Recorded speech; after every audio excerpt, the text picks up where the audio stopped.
আপনি ঘুষ খান এবং ঘুষ খাই এবং আপনি ঘুষখোর। মাপ চান, জনগণের কাছে মাপ চান। আমি আপনাদের কাছে জনগণের কাছে মাপ চাই। আর জীবনে কোনোদিন কোন সাধারণ নাগরিককে হয়রানি করবো না টাকার জন্য। দরকার হলে রিক্সা চালিয়ে খাবো। আমি রিক্সা চালিয়ে খাবো। আমার কথা শোনার জন্য আবারও আপনাদের ধন্যবাদ। সরকারি যত অফিস আছে সব অফিসে একই অবস্থা, ঘুষ দুর্নীতি, ঘুষ দুর্নীতি, ঘুষ দুর্নীতি। ঘুষ ছাড়া একটা কাজ আপনি করতে পারবেন না, আর দুর্নীতি ছাড়া তারা ওই চেয়ারে বসতেও পারে না।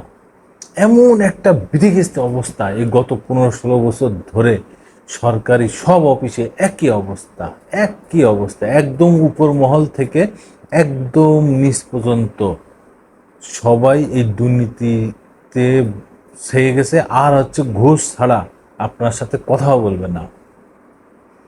আমি টিন সার্টিফিকেট করার জন্যে ওদের অফিসে গেছিলাম। তো যেই অফিসার আমাকে টিন সার্টিফিকেটটা করে দিবে সে আমার কাছে 1500 টাকা চাইছে। 1 সপ্তাহ টাইম দেওয়া লাগবে, সে করে দিবে। অনেক দিন দরবার করে 1000 টাকায় সে রাজি হয়েছে। আচ্ছা, এর ভিতরে আরেকটা কথা বলি। যখন আমি বললাম যে এইটা তো একটা প্রসেসিংয়ের ব্যাপার, এটা নিয়ম অনুযায়ী আমার টিন সার্টিফিকেটটা করে দেবেন, তখন সে বলল যে এইটা করতে 3 মাসও লাগতে পারে, 6 মাসও লাগতে পারে। তখন আমি বাধ্য হয়ে গেলাম যে আমার টিন সার্টিফিকেট লাগবে, আমি তো 3 মাস 6 মাস অপেক্ষা করতে পারবো না। তখন তারে আমি বললাম যে হচ্ছে তাহলে আমি ঊর্ধ্বতন অফিসারের সাথে কথা বলি, তারপরে আপনার সাথে কথা বলবো। তো উনি বলল এইটাও আপনি যে ঊর্ধ্বতন অফিসারের কাছে যাবেন, অফিসের যে বস, মেন বস, সেও এই টাকার ভাগ পাবে। তাহলে আমি যাব কার কাছে?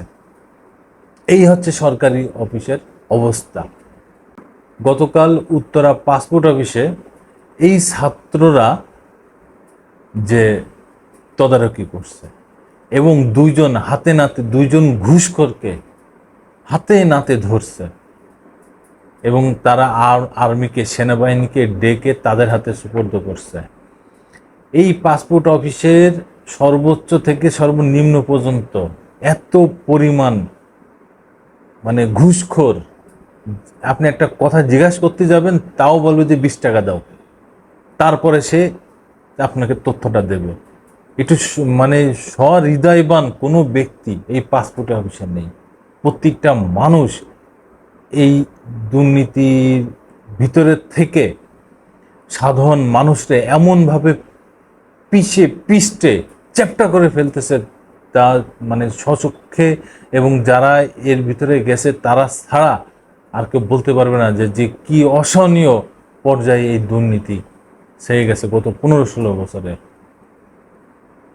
আজকে এই ছাত্ররা এই উত্তরা পাসপোর্ট অফিসের যে 2 জন ঘুষখোরে ধরছে, হাতে নাতে ধরছে এবং তাদের কাছ থেকে একরকম স্বীকারোক্তি নিয়েছে যে তারা কোনোদিন ঘুষ খাবে না।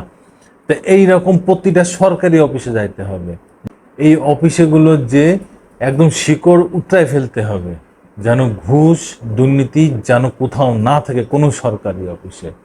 সবাই সচেতন হন, সবাই একসাথে একযোগ থাকেন, তাহলে দেখবেন যে কেউ ঘুষ চাইতেও পারবে না, ঘুষ খাইতেও পারবে না, আর ওই চেয়ারে বসে কেউ দুর্নীতি করতে পারবে না। আসলে আমরা এতদিন একটা আবদ্ধভাবে ছিলাম যে ঘুষ দেওয়াই লাগবে, না দিলে তোমার এই কাজ হবে না, সেই কাজ হবে না, এই নানান কিচ্ছা কাহিনী।